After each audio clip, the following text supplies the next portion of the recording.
ও বিদ্যুৎ তুমি কোথায়? বিদ্যুৎ নাই ঘরে, ফ্যান চলে না রে, কষ্টে বুকটা ফেটে যায় রে।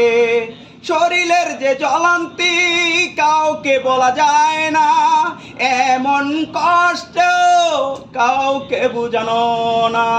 ও বিদ্যুৎ তুমি কোথায়?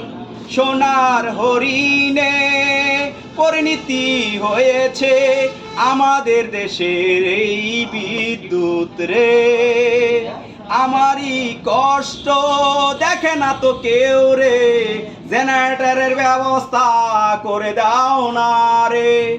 টাকারই অভাবে পারি না জেনারেটর লাগাইতেই না ঘরে।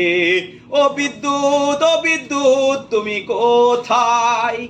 চোখের ইশারায় বলে যে বারে বারে, বিদ্যুৎ নাই যে সারা ঘরে। কষ্টেরই আকাঙ্ক্ষা বলবো কারে, বিদ্যুৎ ছাড়া যে হলাম আমি রে।